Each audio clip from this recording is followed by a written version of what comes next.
right, so that is. I'm playing over the changes to a tune called "Deed I Do." Um, what I put up on Blackboard, and this is to exemplify one of the things that I always talk about. When you're learning a tune, you kind of have your tune. The old joke is everybody has their slow, their fast, and their half-assed. Right? So everybody has the tempos that they're comfortable with, and the tempos of a tune that they're comfortable with. And what I always recommend doing is whatever tempo you're comfortable with the tune, practice it every day. Move it a couple of clicks up and a couple of clicks down. Play it slower than you used to and play it faster than you used to, and keep moving it in both directions so that you're playing it really slowly and really fast, because a lot of tunes started out as ballads and wound up as, burning breakneck super fast tunes. A lot of tunes sort of reveal neat things when you slow them down. Let me see if I can hold my little. You're not going to be able to see that at all. Well, maybe. Okay, so the chord chart is pretty simple.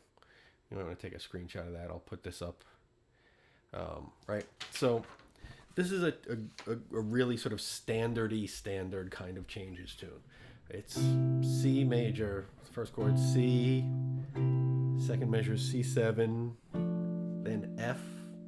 So it goes 1 1 7 4, 4 minor, 3 6 2 5, 1 6 2 5. Right? I have a song that goes something like this, and I joked that if you had 5 minutes to write a song, these are the changes you would come up with, because it's just as simple as possible. Right? So, but you find this progression in a million other songs. So it's a good song to work on, and it's a simple enough tune, harmonically and melodically, to practice it at different tempos and to get it really burning. And it sounds good as a nice sort of slower, kind of groovier thing. My two favorite recordings of it are Ella Fitzgerald with the Count Basie Orchestra, and Red Norvo I think it's with Tal Farlow and Charles Mingus. So you should check them both out. Right? So it's 1 1 7 4.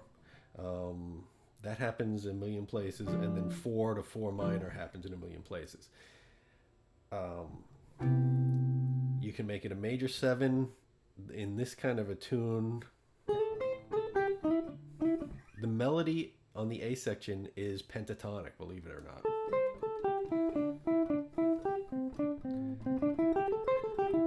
There's no 7th, there's no 4th in the melody on that A section.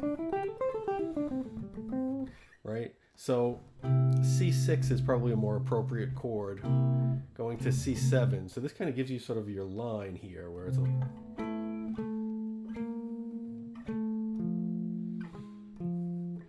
that A to B flat, back to A for the F, to A flat for the F minor.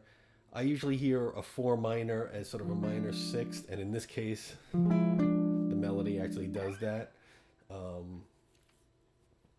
When you're soloing, you can think of it as a minor 7th. When you're comping, depending on what the soloist is doing, you might want to do that. You can also treat that chord as a B flat 7. F minor would be F, A flat, C. B flat 7 would be B flat, D, F, A flat. So you have the A flat and the F, and a B flat 9 has the C. So you've got your F minor triad there. And if it's F minor 6, you've got the D, which is the third of B flat. So these chords are somewhat interchangeable. The bridge, again, the bridge goes to 4. And then it goes to 3 7. Then it goes to 6 7, 2 7, 5 7. You have sort of almost rhythm changes kind of bridge. It's not the harmonic rhythm isn't the same, and you have 2 measures of 4 first, and then 2 measures of that, 1 measure of that. 2 measures, 1 measure, 1 measure. Right? So again, you can treat each chord by itself. C major 7 as with a C major scale, or with pentatonic. On the C7, C mixolydian. Or you can, because it's going to the 4, you could, you know,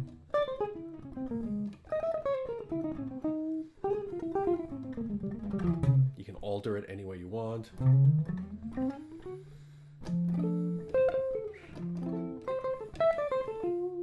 When you get to the 4 chord, you're either back in C major, if you want to think about it, an F Lydian, which is the same as C major.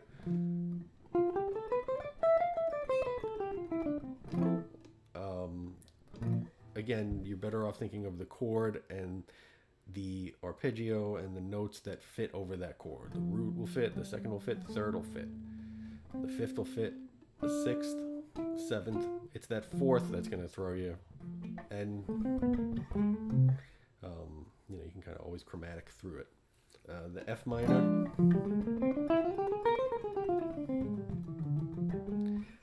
Generally, when you get to the 4 minor, I think of like an F melodic minor.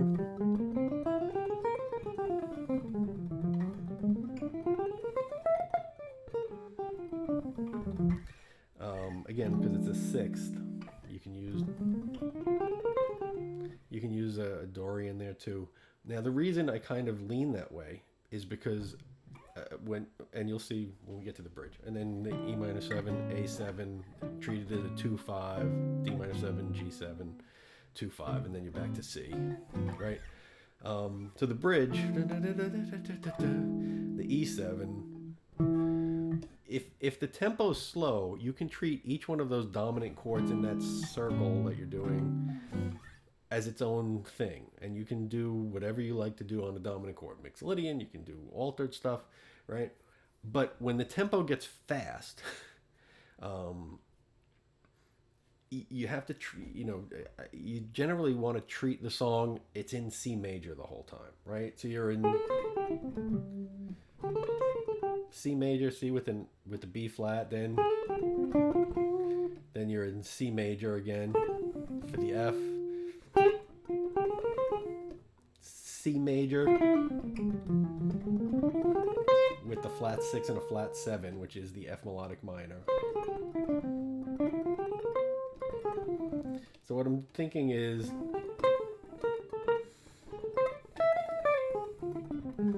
I'm thinking C major and I'm changing a couple of notes from C major to fit each chord.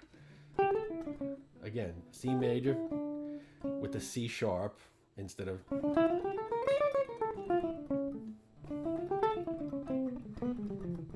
Right. So when you get to the bridge, that F is C major. The E7, if you think of C major but add a G sharp, instead of G, you're going to have the G sharp there, which is the note that you have to hit for the E7. That's the only note in an E7 chord that isn't in C major, is that G sharp. And what you actually get is that harmonic minor from the 5th. It's an A harmonic minor going from E to E.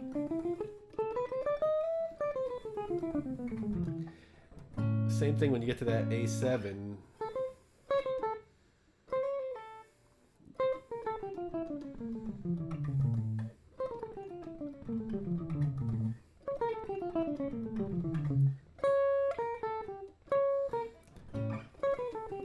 I kind of hear the flat 9 on that, but so then we're going to include the C sharp, because the C sharp is an A7, the flat 9, the B flat.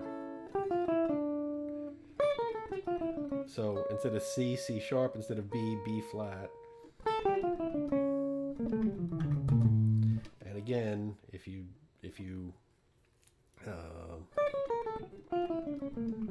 that's again, that's a D harmonic minor.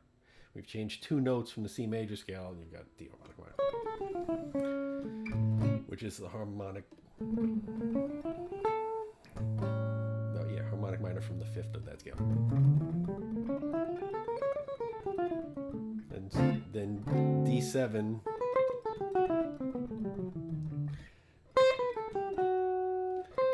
C major with an F sharp, which is a D mixolydian then, but we're just changing the F to the F sharp from C major, and then G7, G mixolydian is C major. So getting through the bridge, C major for the F, C major with the G sharp for the E7, C major with the C sharp and B flat for the A7, C major with an F sharp for the D7, and C major for the G7. Each one is its own kind of cool scale, but when it goes by quickly, it's hard to think of each one as a separate thing, and it's hard to hear each one as a separate thing because it's just, they're all chords with slight alterations, but you never really leave C major. So I'll try to play through it again in the next video at a different tempo.